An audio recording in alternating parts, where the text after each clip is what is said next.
ಒಂದೊಂದು ಸಲ ಏನಾಗುತ್ತೆ ಅಂತಂದರೆ ಗ್ರೂಪಲ್ಲಿ ನಾವು ಫೋಟೋ ತೊಗೋಬೇಕಾದ್ರೆ ನಮ್ಮ ಫೋಟೋ ತುಂಬ ಚೆನ್ನಾಗಿ ಬಂದಿರುತ್ತೆ. ಸೊ ಅಂಥ ಟೈಮಲ್ಲಿ ಬರೀ ನಮ್ಮ ಫೋಟೋ ಮಾತ್ರ ಇದ್ದರೆ ಸಾಕು ಅಂತ ಅನಿಸ್ತಾ ಇರುತ್ತೆ. ಸೊ ಈ ಒಂದು ವಿಡಿಯೋದಲ್ಲಿ ನಿಮ್ಮ ಫ್ರೆಂಡು ನಿಮ್ಮ ಪಕ್ಕದಲ್ಲಿ ಇದ್ರೂ ಕೂಡ ಅವನು ಮಾಯ ಆಗೋ ರೀತಿ ಹೇಗೆ ಮಾಡೋದು ಅಂತ ತಿಳಿಸ್ಕೊಡ್ತೀನಿ. ನಿಮ್ಮ ಫೋಟೋ ಚೆನ್ನಾಗಿ ಬಂದಿರುತ್ತೆ. ಸೊ ನಿಮ್ಮ ಫ್ರೆಂಡ್ ಫೋಟೋನ ರಿಮೂವ್ ಮಾಡಿ ಬರೀ ನೀವು ಮಾತ್ರ ಇರುವಂಗೆ ಹೇಗೆ ಈ ರೀತಿ ಮಾಡೋದು ಅಂತ ತಿಳಿಸ್ಕೊಡ್ತೀನಿ. ಇವಾಗ ನೀವು ನೋಡ್ತಾ ಇದ್ದೀರಾ ನಮ್ಮ ಫ್ರೆಂಡು ಮಾಯ ಆಗಿಬಿಟ್ಟಿದ್ದಾನೆ.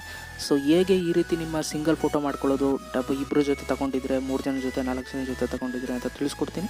ಅದಕ್ಕಿಂತ ಮುಂಚೆ ನೀವೇನಾದರೂ ಫಸ್ಟ್ ಟೈಮ್ ನಮ್ಮ ಯೂಟ್ಯೂಬ್ ಚಾನಲ್ ವಿಡಿಯೋ ನೋಡ್ತಾರೆ ಸಬ್ಸ್ಕ್ರೈಬ್ ಮಾಡ್ಕೊಳ್ಳಿ. ಜೊತೆಗೆ ವಿಡಿಯೋ ಇಷ್ಟ ಆದರೆ ದಯವಿಟ್ಟು ಒಂದು ಲೈಕ್ ಮಾಡಿ ಅಂತ ಹೇಳ್ತಾ ಇವತ್ತಿನ ವಿಡಿಯೋನ ಶುರು ಮಾಡೋಣ. ಬನ್ನಿ ಶುರು ಮಾಡೋಣ. ಓಕೆ, ನೀವು ಎಡಿಟ್ ಮಾಡಬೇಕು ಅಂತಂದ್ರೆ ಒಂದು ಅಪ್ಲಿಕೇಶನ್ ಡೌನ್ಲೋಡ್ ಮಾಡ್ಕೊಳ್ಳಿ, ಫೋಟೋ ಡೈರೆಕ್ಟರ್ ಅಂತ. ಡಿಸ್ಕ್ರಿಪ್ಷನಲ್ಲಿ ಲಿಂಕ್ ಹಾಕಿದ್ದು ಡೌನ್ಲೋಡ್ ಮಾಡ್ಕೊಳ್ಳಿ. ಡೌನ್ಲೋಡ್ ಮಾಡ್ಕೊಂಡು ಎಡಿಟ್ ಮೇಲೆ ಕ್ಲಿಕ್ ಮಾಡಿ ನಿಮ್ಮ ಫೋಟೋನ ಸೆಲೆಕ್ಟ್ ಮಾಡ್ಕೊಳ್ಳಿ. ನೀವು ಯಾವ ಫೋಟೋನ ನಿಮ್ಮ ಫ್ರೆಂಡ್ಸ್ನ ರಿಮೂವ್ ಮಾಡಬೇಕು ಅಂತ ಇದ್ದೀರಾ ಆ ಫೋಟೋನ ಸೆಲೆಕ್ಟ್ ಮಾಡ್ಕೊಳ್ಳಿ. ನಾನು ಇವಾಗ ಒಂದು ಫೋಟೋನ ಸೆಲೆಕ್ಟ್ ಮಾಡ್ಕೊಂಡಿದ್ದೀನಿ, ನೀವು ನೋಡ್ಬೋದು. ತುಂಬ ಚೆನ್ನಾಗಿ ಬಂದಿದೆ ಫೋಟೋ, ನಾನು ಕೂಡ ಚೆನ್ನಾಗಿ ಬಂದಿದ್ದೀನಿ, ನನ್ನ ಫ್ರೆಂಡು ಕೂಡ ಚೆನ್ನಾಗಿ ಬಂದಿದ್ದಾನೆ. ಆದರೆ ಇವತ್ತು ನಾನು ನಿಮಗೆ ಎಡಿಟ್ ಮಾಡೋದು ಹೇಗೆ ಅಂತ ತೋರಿಸ್ಕೊಡ್ತಾ ಇದ್ದೀನಿ, ರಿಮೂವ್ ಮಾಡೋದು. ಇವಾಗ ನಿಮಗೆ ಕೆಳಗಡೆ ತುಂಬ ಆಪ್ಷನ್ ಇರುತ್ತೆ ಅಲ್ಲಿ ಕೆಳಗಡೆ.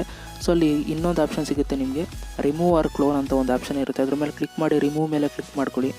ಸೊ ಅಲ್ಲಿ ಕ್ಲಿಕ್ ಮಾಡ್ತಿದ್ದಾಗ ನಿಮಗೆ ಈ ರೀತಿ ಫೋಟೋ ಬರುತ್ತೆ. ಸೊ ನೀವು ಝೂಮ್ ಮಾಡ್ಕೊಳ್ಳಿ, ಯಾರನ್ನ ನೀವು ಕಟ್ ಮಾಡಬೇಕು ಅವ್ರನ್ನ ನೀಟಾಗಿ ಈ ರೀತಿ ಝೂಮ್ ಮಾಡಿಕೊಂಡು ನಿಮಗೆ ಎಷ್ಟು ಸೈಜ್ ಬೇಕೋ ಅಷ್ಟು ಈ ರೀತಿ ಸೈಜ್ನ ನಿಲ್ಲಿಸ್ಕೊಂಡು ಅಲ್ಲಿ ಮೇಲೆ ಕೆಳಗಡೆ ಮಾರ್ಕ್ ಬಟನ್ ಇದೆಯಲ್ಲ, ಸೊ ಅದ್ರ ಮೇಲೆ ಕ್ಲಿಕ್ ಮಾಡಿ ನೀವು ಮಾರ್ಕ್ ಮಾಡ್ಕೋಬೇಕಾಗುತ್ತೆ. ಈ ರೀತಿ ಫಸ್ಟು ಸೈಡಲ್ಲಿ ಫುಲ್ಲು ಮಾರ್ಕ್ ಮಾಡ್ಕೊಬಿಡಿ, ಆಮೇಲೆ ಒಳಗಡೆ ಫುಲ್ಲು ಮಾರ್ಕ್ ಮಾಡ್ಕೊಳ್ಳಿ. ಸೊ ಈ ರೀತಿ ನಾನು ಇವಾಗ ಫುಲ್ಲು ಮಾರ್ಕ್ ಮಾಡ್ಕೋತಾ ಇದ್ದೀನಿ. ಸೊ ನೀವು ಯಾರನ್ನ ಸೆಲೆಕ್ಟ್ ಮಾಡ್ಕೊಳ್ತೀರಾ ಅವರು ಈ ರೀತಿ ರಿಮೂವ್ ಮಾಡ್ಕೋಬೋದು ನೀವು. ಸೊ ಅದಕ್ಕೆ ನಮ್ಮ ಫ್ರೆಂಡನ್ನ ನಾನು ಇವಾಗ ಸೆಲೆಕ್ಟ್ ಮಾಡ್ತಾಯಿದ್ದೀನಿ. ಸೊ ನೋಡೋಣ ಔಟ್ಪುಟ್ ಹೇಗೆ ಬರುತ್ತೆ ಅಂತ. ಸೊ ನೀವು ನೋಡ್ಬೋದು ಇವಾಗ ನಾನು ಮಾರ್ಕ್ ಮಾಡ್ಕೊಂಡಿದ್ದೀನಿ. ಈ ಮಾರ್ಕ್ ಮಾಡ್ಕೊಂಡ್ಮೇಲೆ ಕೆಳಗಡೆ ಅಪ್ಲೈ ಇದೆಯಲ್ಲ ಅದ್ರ ಮೇಲೆ ಕ್ಲಿಕ್ ಮಾಡಿ ಇವಾಗ ಫಿಲ್ಲಿಂಗ್ ಆಗುತ್ತೆ. ಸೊ ನೋಡೋಣ ಹೇಗೆ ಬರುತ್ತೆ, ಹೋಗ್ತಾನೆ ಇತ್ತು ಹಂಗೆ ಇರ್ತಾನೆ ಅಂತ ನೋಡಿ. ನೀವು ಹೊಂಟೋಗಿದ್ದಾನೆ ಆಲ್ರೆಡಿ, ನೀವು ನೋಡ್ಬೋದು. ಸೊ ಇವಾಗ ನೀವು ಫೋಟೋ ನೋಡಿದ್ರೆ ನಾನು ಒಬ್ಬನೇ ಫೋಟೋ ತೊಗೊಂಡಿರೋಂಗೆ ಕಾಣ್ತಾ ಇದೆ. ಸೊ ನೀವು ನೋಡಿ ಒಂದು ಸಲ ಅಬ್ಸರ್ವ್ ಮಾಡಿ ನೀಟಾಗಿ.